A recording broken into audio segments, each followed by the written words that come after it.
नमस्कार, द नगरी न्यूज की खास पेशकश खबर दिन भर में आपका स्वागत है। मैं हूं ललित वर्मा। चलिए रुक करते हैं आज की बड़ी खबरों की ओर।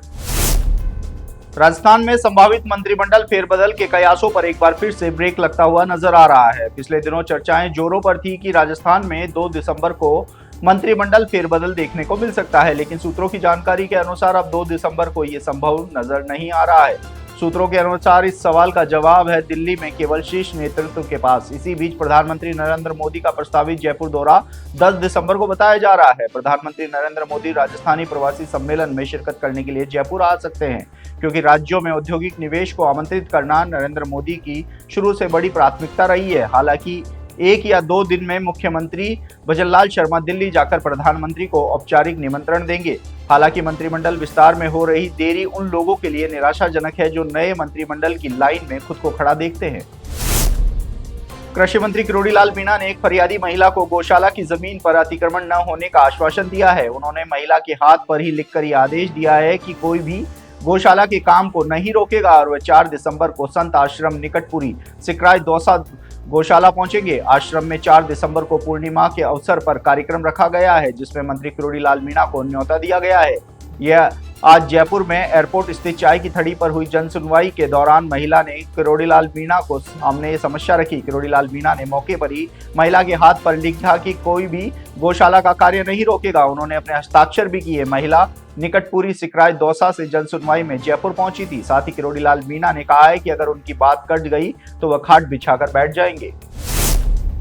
राजस्थान में अब सर्दी फिर से बढ़ने लगी है। रविवार को प्रदेश के कई शहरों में रात के न्यूनतम तापमान में 1 से 3 डिग्री तक की गिरावट दर्ज की गई। वहीं सीकर, अलवर, चूरू, श्रीगंगानगर सहित कुछ शहरों में 30 नवंबर को न्यूनतम तापमान 10 डिग्री से नीचे दर्ज किया गया। सबसे कम तापमान रविवार को बीकानेर के पास लूण करणसर में दर्ज हुआ। मौसम विभाग के अनुसार सोमवार को, मंगलवार को भी राज्य में इसी प्रकार का मौसम बना रहने की संभावना है। वहीं 3 दिसंबर से राज्य के कुछ शहरों में शीतलहर का दौर शुरू होगा, जिसके चलते शेखावाटी के जिलों में येलो अलर्ट जारी किया गया है। मौसम केंद्र निदेशक जयपुर राजस्थान राधेश्याम शर्मा ने अनुसार एक पश्चिमी विक्षोभ अभी उत्तरी भारत के पहाड़ी राज्यों पर सक्रिय है। इसके कारण अभी उत्तरी हवाएं कमजोर है। यह सिस्टम 2-3 दिसंबर तक सक्रिय रहेगा। इसी सिस्टम के आगे जाने के बाद उत्तर भारत के पहाड़ी राज्य से फिर से बर्फीली हवाएं चलेंगी, जिसका असर राजस्थान में शीतलहर के रूप में देखने को मिल सकता है। साल 2025 के आखिरी माह में पेट्रोलियम कंपनियों के कमर्शियल गैस सिलेंडर की कीमतों में कटौती की है। हालांकि घरेलू गैस सिलेंडर के दामों में कोई परिवर्तन नहीं किया गया है। साल 2025 की बात करें तो जनवरी शुरू होने से साल के आखिर तक कमर्शियल सिलेंडर 200 रुपए से भी ज्यादा सस्ता हो चुका है। राजस्थान एलपीजी डिस्ट्रीब्यूशन एसोसिएशन के प्रदेश अध्यक्ष ने बताया है कि कंपनियों की ओर से जारी रेट लिस्ट के मुताबिक राजस्थान में 19 किलोग्राम वाले कमर्शियल गैस सिलेंडर पर 10 रुपए कम करने के बाद 1618 रुपए 50 पैसे की जगह 1608 रुपए 50 पैसे में मिलेगा। जबकि पिछले महीने भी कंपनियों ने कमर्शियल सिलेंडर पर 5 रुपए प्रति सिलेंडर कम किए थे। किशनगढ़ के गांधीनगर इलाके क्षेत्र में बीती रात चोरों ने एक बड़ी वारदात को अंजाम देकर पूरे इलाके में सनसनी फैला दी। वार्ड नंबर 2 की पारिक कॉलोनी में चोरों ने सुनसान पड़े मकानों को निशाना बनाया और लाखों की नकदी व सोने चांदी के आभूषण ले उड़े। दोनों परिवार शादी समारोह में गए हुए थे, जिसका फायदा उठाकर चोरों ने ताले तोड़े और अलमारियों में रखे कीमती जेवरात साफ कर दिए। गोविंद राम सैन के घर से चोर लगभग 15 तोला सोना और 2.5 लाख रुपए नगद ले गए, जबकि पास ही स्थित सत्यनारायण पारिक के मकान से भी सोने चांदी के आभूषण चोरी कर फरार हो गए। घटना की जानकारी मिलते ही गांधीनगर थाना पुलिस मौके पर पहुंची और पूरे मामले का मौका मुआयना किया। पुलिस अब कॉलोनी में लगे सीसीटीवी कैमरों की फुटेज खंगाल रही है और चोरों की तलाश में जुटी हुई है। इस घटना ने इलाके में दहशत का माहौल पैदा कर दिया है। वहीं लोगों में सुरक्षा को लेकर भी रोष देखने को मिल रहा है। राजस्थान में बढ़ती बेरोजगारी और नशे को लेकर अब यूथ कांग्रेस सड़क पर उतर आई है। टोंक से यूथ कांग्रेस ने नशा नहीं नौकरी दो अभियान शुरू किया है। कांग्रेस राष्ट्रीय महासचिव और टोंक विधायक सचिन पायलट ने अभियान के पोस्टर का विमोचन किया।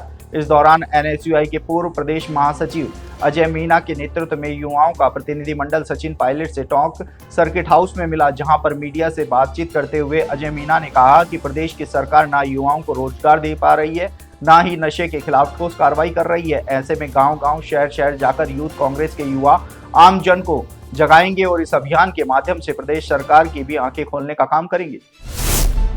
हनुमानगढ़ जिला चिकित्सालय के पालन गृह में अज्ञात व्यक्ति एवं नवजात बच्ची को छोड़ गया। नवजात बच्ची को पालन गृह के छोड़ते ही घंटी बजी और तुरंत ही चिकित्सालय स्टाफ ने बच्ची का उपचार शुरू किया और उपचार के दौरान बच्ची ने दम तोड़ दिया। जिला चिकित्सालय पीएमओ डॉक्टर शंकर सोनी ने बताया है कि नवजात बच्ची प्री मैच्योर थी और बीमार थी। चिकित्सकों ने बच्ची को बचाने का भरपूर प्रयास किया मगर बच्ची को बचाया नहीं जा सका। इस संबंध में जिला चिकित्सालय पीएमओ डॉक्टर शंकर सोनी ने टाउन थाने में मर्ग रिपोर्ट दर्ज करवाई है और आगे की कार्रवाई की जा रही है।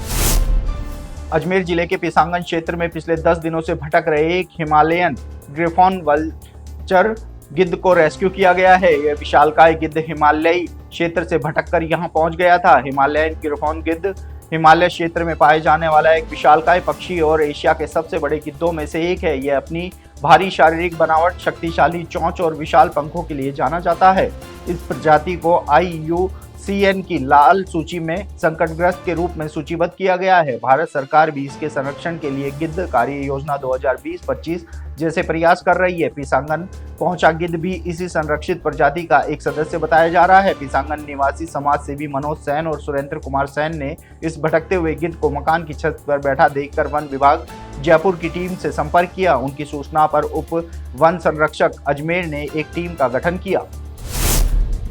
टोंक के निवाई में गायों से भरे कैंटर का गो रक्षकों ने पीछा कर रुकवाने का प्रयास किया। गो तस्करों ने कैंटर से गो सेवकों की गाड़ी को टक्कर मारते हुए फायरिंग की। गो तस्करी की सूचना पर बरौनी थाना अधिकारी ब्रजेंद्र सिंह में जाप्ता मौके पर पहुंचे। पुलिस की सहायता से कई किलोमीटर पीछा कर बरथल तिराहे के समीप कैंटर को रुकवाया गया। कैंटर का भाजपा युवा मोर्चा जिला अध्यक्ष नरेंद्र जयसिंहपुरा के नेतृत्व में राहुल जायसवाल, लोकेश सोनी, राहुल चौधरी, खुशीराम सहित दर्जनों गो सेवकों ने वाहन के साथ पीछा किया। कैंटर में ठूस कर भरी हुई 27 गायों को गो सेवकों ने मुक्त करवाकर गौशाला पहुंचाया। पुलिस ने मौके पर कैंटर में सवार एक व्यक्ति को गिरफ्तार कर देसी कट्टा भी बरामद किया। पुलिस अब इस मामले की जांच में जुटी है।